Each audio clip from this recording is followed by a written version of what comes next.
Hello my dear intermediate second year students, ఈ video మీకోసమే. మీకు సెకండ్ ఇయర్లో క్వశ్చన్ నెంబర్ 10లో గద్య భాగా ఏకపద సమాధాన ప్రశ్నలు అడగడం అనేది జరుగుతుంది. సో ఈరోజు టాపిక్ వచ్చేసరికి గద్య భాగా ఏకపద సమాధాన ప్రశ్నలు అన్నమాట. ఈ వీడియో కనుక మీకు నచ్చినట్లయితే లైక్ చేయండి, షేర్ చేయండి, సబ్స్క్రైబ్ చేసుకోండి. డల్లర్స్ ఎవరైనా ఉంటే వాళ్ళకి ఫాస్ట్గా సెండ్ చేయండి. మన టైం చాలా తక్కువ ఉంది కాబట్టి ఎగ్జామ్కి పనిచేయండి.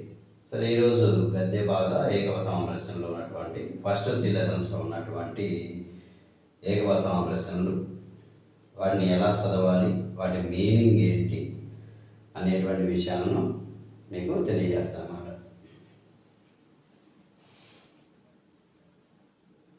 ఇక్కడ ఫస్ట్ వాళ్ళు మనకి కౌండిన్యస్య పుత్రః కః అని అడుగుతారు. కౌండిన్యస్య పుత్రః కః అంటే కౌండిన్యుని యొక్క కుమారుడు ఎవరు అని అడుగుతున్నారు. అప్పుడు మనము కౌండిన్యస్య పుత్రః సుశీలః అనే ఆన్సర్ రాయాలి. కొంతమంది సుశీల రాస్తారు, విసర్గలు పెట్టరు, అప్పుడు అది లేడీ నేమ్ అయిపోతుంది. కాబట్టి జాగ్రత్తగా రాయాలి ఈ పదాన్ని. సుశీలః విసర్గలు ఖచ్చితంగా ఉండాలి, చూసుకోండి రాసినప్పుడు. ఓకేనా? కౌండిన్య యొక్క కుమారుడు సుశీలుడు. తర్వాత మండూకనాథః కః అని అడుగుతారు. మండూకము అంటే కప్ప అన్నమాట. కప్పలకు రాజు ఎవరు అని అడుగుతున్నారు. అప్పుడు మండూకనాథః జాలపాదః అని రాయాలి. జలపాదః అని చెప్పేసి రాయకూడదు, జాలపాదః. కప్పలకు రాజు జాలపాదుడు అని అర్థం. తర్వాత హితోపదేశః కేన విరచితః అని కనుక అడిగినట్లయితే, హితోపదేశం ఎవరి చేత రచించబడినది అని అడిగితే, హితోపదేశః నారాయణ పండితేన విరచితః అని రాయాలి. హితోపదేశం నారాయణ పండితుని చేత రచించబడింది అని చెప్పేసి రాయాలన్నమాట. ఇక సెకండ్ లెసన్ వచ్చేసరికి దేవదత్త రాజానం మరి ఎక్కడికి తీసుకొచ్చాడు? అనీనయత్, ఎక్కడికి తీసుకొని వచ్చాడన్నమాట. దేవదత్త రాజానం నగరం అనీనయత్, దేవదత్తుడు రాజుని నగరానికి తీసుకొని వచ్చెను అని చెప్పేసి రాయాలన్నమాట. కుమారమానియ రాజ్ఞి కః దదౌ అని అడుగుతారు. కుమారుణ్ణి తీసుకొని వచ్చి రాజునకు ఎవరు ఇచ్చారన్నమాట. కుమారమానియ రాజ్ఞి దేవదత్తః దదౌ అని రాయాలి.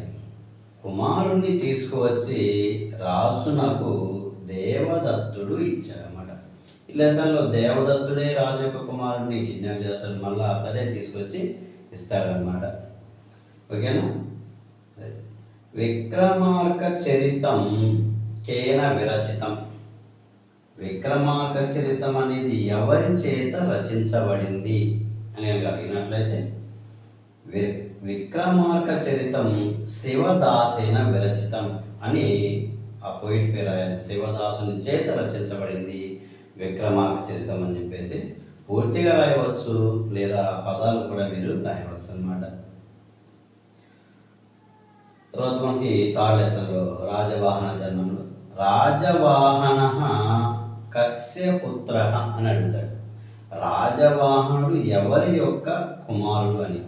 అప్పుడు మనం రాజవాహన రాజహంసస్య పుత్ర అని రాయాలి. రాజవాహనుడు రాజహంసుని యొక్క కుమారుడు అని క్లియర్గా రాయాలి. తర్వాత రాజహంసస్య పత్నిక అని అడిగితే, రాజహంసుని యొక్క భార్య ఎవరు అని కనుక అడిగినట్లయితే, రాజహంసస్య పత్ని వసుమతి అని రాయాలి. రాజహంసుని యొక్క భార్య వసుమతి, అది దీని అర్థం. దశకుమార చరితం కేన విరచితం. దశకుమార చరితం ఎవరి చేత రచించబడింది అని అడుగుతారు.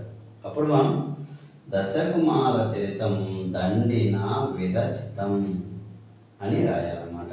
దశకుమార చరితం దండి మహాకవి చేత రచించబడింది అనిపిస్తుంది. ఇవి మనకు గద్య భాగంలో ఫస్ట్ 3 లెసన్స్లో ఉన్నటువంటి ఏకపద సమాధాన ప్రశ్నలు అన్నమాట. నెక్స్ట్ వీడియోలో మీకు మిగతా 3 లెసన్స్కి సంబంధించినటువంటి ఏకపద సమాధాన ప్రశ్నలను వివరిస్తాను. ఓకేనా? ఇవి జాగ్రత్తగా ఇలా రాసుకొని నేర్చుకోండి. చాలా తక్కువ టైంలో మీకు క్వశ్చన్తో పాటు ఆన్సర్ కూడా వచ్చేస్తుంది అన్నమాట. క్వశ్చన్ ఒకసారి ఆన్సర్ ఒకసారి కాకుండా ఈ విధంగా నేర్చుకోండి. చాలా ఈజీగా మీకు వచ్చేస్తాయి.